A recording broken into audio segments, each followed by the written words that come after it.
आज की डेट में जब हम ऑब्जर्व करते हैं पूरे विश्व के सिचुएशन को, खास करके सुरक्षा के नज़र से, तो एक चीज़ तो ज़रूर तय हो जाती है कि बहुत सारे एरियाज हैं जहां पर भारत को इस समय अपनी सुरक्षा को मजबूत करने की आवश्यकता है। आज के इस वीडियो में चर्चा ये रहेगी कि जो हाल ही में हमारी केंद्र सरकार है, उसकी क्या नीति होनी चाहिए, खास करके भारत की सुरक्षा को लेकर।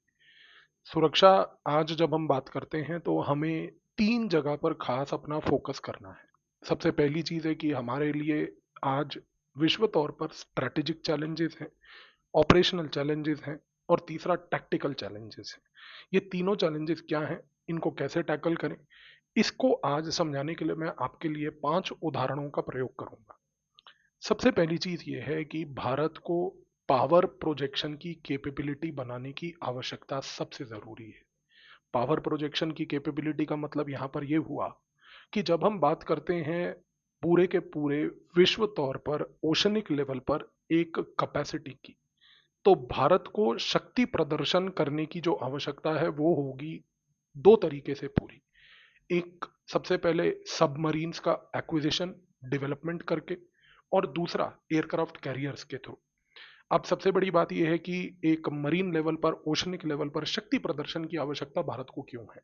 क्योंकि आज अगर आप भारत के आसपास के देश देखें, खास करके मैरीटाइम लेवल पर, तो उसमें जो चीन की हरकतें हैं, चीन की गतिविधियां हैं, वो चाहे साउथ चाइना सी से लेके इंडियन ओशन तक हो, या वो बे ऑफ बंगाल से लेके अरेबियन सी तक हो, इस पूरे के पूरे पर्शियन गल्फ से लेके जितना भी साउथ चाइना सी से लेकर आगे पैसिफिक ओशन तक का जो एक पूरा स्ट्रेटेजिक स्पेस है, जिसको अमेरिका एक शब्द का प्रयोग करके बोलती है द इंडो पैसिफिक, इस जगह पर चीन की जो गतिविधियां बढ़ रही हैं, यहां पर भारत को अपनी शक्ति प्रदर्शन बढ़ानी होगी। क्योंकि इंडियन ओशन भारत का एक स्ट्रेटेजिक लेक है, स्ट्रेटेजिक तालाब है।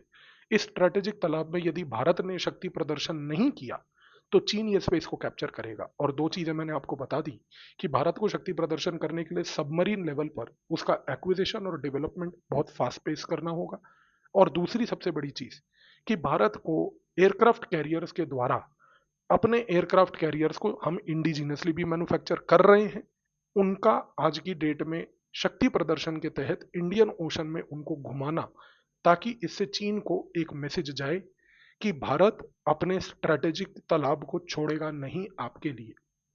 दूसरी चीज, आज अगर आप ग्लोबल लेवल पर देखें, तो हाल ही में इसराइल जो है, उसके ऊपर जिस प्रकार का आक्रमण किया हमास ने, जिस प्रकार का आक्रमण आज की डेट में ईरान, हिजबुल्ला, हूतीज ये लोग कर रहे हैं, इससे एक चीज तो तैयार बिल्कुल हमारे सामने बैठती है कि एयर डिफेंस एक ऐसी चीज है जो दूसरे देश कभी भी एक्सप्लॉइट कर सकते हैं। आज अगर इसराइल के वैरियों ने इसराइल के एयर डिफेंस को तोड़ा है, और उसको तोड़ के इसराइल का आयरन डोम फेल करके पिछले साल 7 अक्टूबर को जो अटैक किया उसके ऊपर, अगर ऐसी परिस्थिति कल को भारत के ऊपर आ जाए, तो भारत को ये चीज समझने की आवश्यकता है कि उसको अपना एयर डिफेंस पूरा का पूरा री करके उसको चेंज करना होगा। क्योंकि हमें आज ये समझना है कि पाकिस्तान ड्रोन का प्रयोग कश्मीर में कर रहा है, पाकिस्तान ड्रोन का प्रयोग पंजाब में ड्रग्स फेंकने के लिए करता रहा है और कर रहा है, करता रहेगा आगे भी। और हाल ही में पाकिस्तान ने हमारे जो रेगिस्तान वाला इलाका है राजस्थान के साथ, जो उसका डटा बॉर्डर है, इंटरनेशनल बॉर्डर, वहां पर भी उसने अब ड्रोन का प्रयोग करना चालू कर दिया है। अभी तक जितना भी कश्मीर में ड्रोन का प्रयोग पाकिस्तान कर रही थी, उसको टैकल करने के लिए भारत की सेना वहां पर लगी हुई थी। भारत की सेना के पास शक्तियां हैं उस ड्रोन वॉरफेयर को निगेट करने की।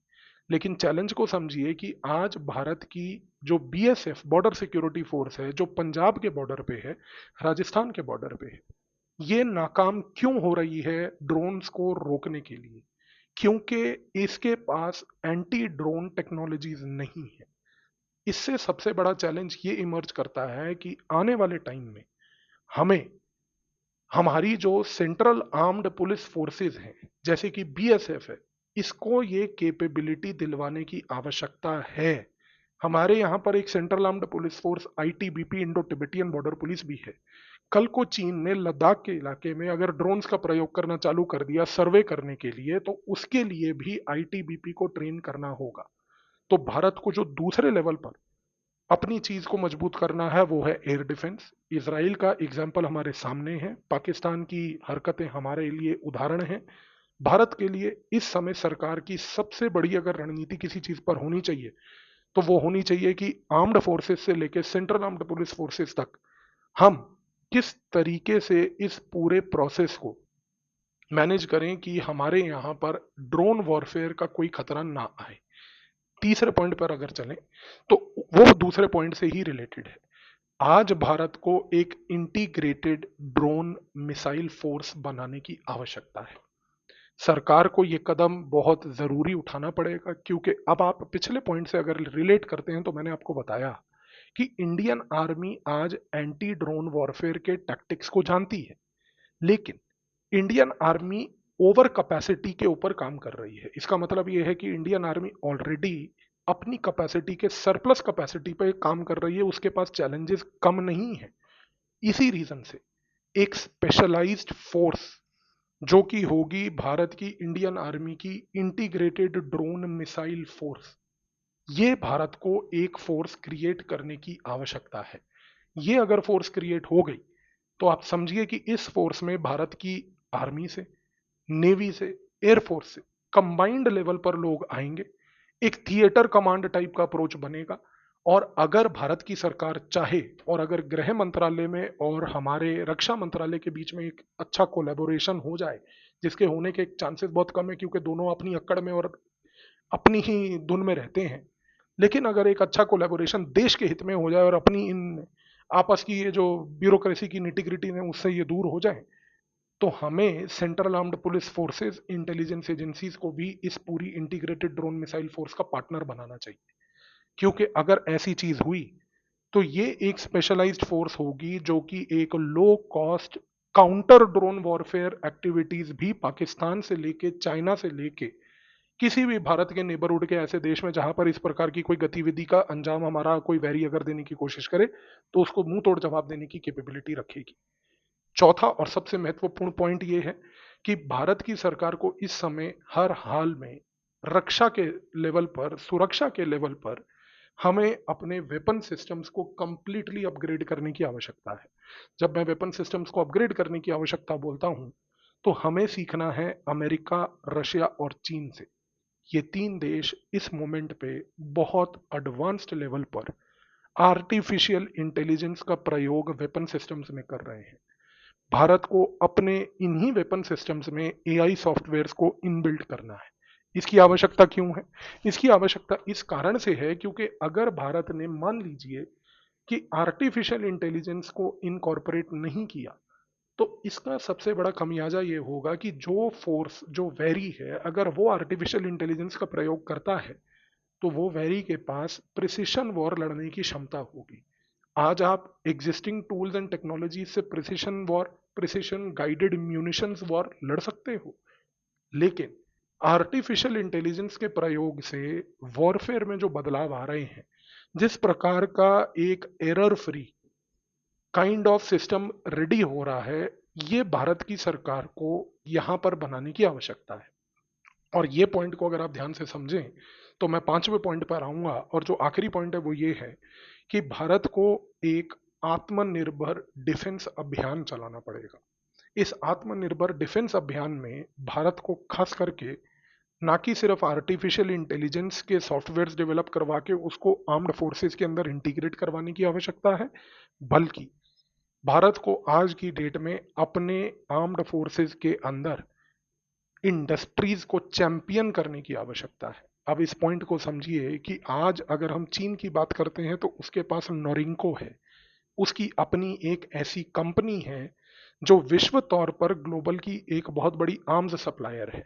हमारे यहाँ पर आप कहेंगे डीआरडीओ है, defence research and development organisation, लेकिन आयरॉनिकल बात यह है कि डीआरडीओ का स्ट्रेटेजिक विजन और नोरिंको का स्ट्रेटेजिक विजन बहुत अलग है। और सिर्फ नोरिंको चाइना का एक उदाहरण नहीं है।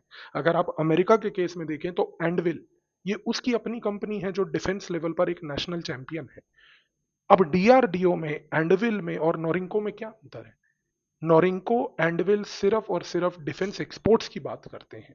वो ऐसे डिफेंस प्रोडक्ट्स बनाते हैं जिसको विश्व तौर पर एक्सपोर्ट किया जाए।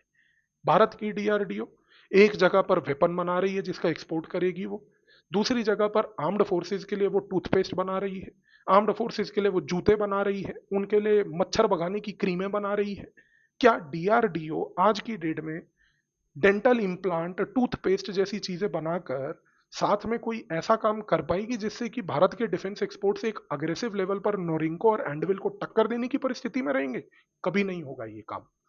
इस समय भारत की सरकार को यह निर्णय लेना है कि भारत को एक अगर हम बड़ी शक्ति आने वाले समय में बनाना चाहते हैं तो उसके लिए हमें अपने डिफेंस लेवल पर आत्मनिर्भर डिफेंस अभियान चलाना होगा, नेशनल चैंपियंस बनाने होंगे, ऐसी डिफेंस इंडस्ट्रीज का एस्टेब्लिशमेंट करना पड़ेगा जिनको स्टेट सपोर्ट करके अगले 15 से 20 साल के अंदर अंदर नोरिंको और एंडविल के टक्कर में लाके खड़ा करे। आज की डेट में चीन के नोरिंको से प्रोडक्ट्स खरीदने में लोग संकोच करते हैं, एंडविल से लोग प्रोडक्ट खरीदने में अमेरिका के संकोच करते हैं क्योंकि अमेरिका का प्रोडक्ट महंगा होता है, चीन के प्रोडक्ट की कोई लाइफस्टाइल नहीं होती, खरीद के आए पता चला घर पे हमने माचिस लगाई फूट गया। तो चीन के प्रोडक्ट्स की कोई ड्यूरेबिलिटी नहीं है। यहां पर भारत आज एक तरीके से चैंपियन कर सकता है इस चीज को कि वो क्वालिटी प्रोडक्ट्स बनाकर पूरे विश्व तौर पर दे सकता है। तो डीआरडीओ को एक स्ट्रेटेजिक विजन देना, डीआरडीओ को बोलना कि भाई आप ये टूथपेस्ट, मच्छर मक्खी भगाने की क्रीमें ये सब बंद करिए बनाना। 50 साल से डीआरडीओ का नर्क इस कारण से हो रहा है। आर्मी वालों के जूते जो है वो प्राइवेट सेक्टर से भी आके आज की डेट में आप कोलेबोरेट करके उनसे खरीद सकते हो। डीआरडीओ को अपनी एनर्जी और अपने इंजीनियर्स के रिसोर्सेज को और साइंटिस्ट को वहां पर जूते बनाने के लिए नहीं रखना है।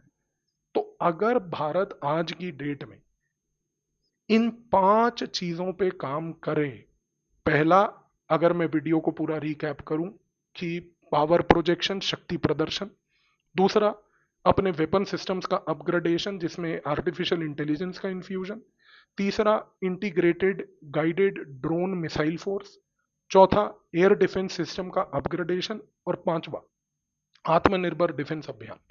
अगर ये 5 चीजों से आप सहमत हैं कि ये 5 चीजों पे अगर कार्य किया जाए अगले 5 साल एक स्ट्रेटेजिक तरीके से, तो भारत को एक ऑपरेशनल और टेक्टिकल लेवल पर, ग्लोबल लेवल पे एक एज मिलेगा। क्या आप अगर इस मेरे 5 पॉइंट्स के एनालिसिस से सहमत हैं? और क्या सरकार को ये नीति बनानी चाहिए या नहीं बनानी चाहिए इन 5 पॉइंट्स को लेके? अगर आप सहमत हैं तो मुझे जरूर बताइएगा कमेंट्स में लिख के, और यदि आप कुछ और पॉइंट को कंट्रीब्यूट करना चाहें तो डिबेट को और एनरिच कीजिएगा कमेंट में लिख के। धन्यवाद।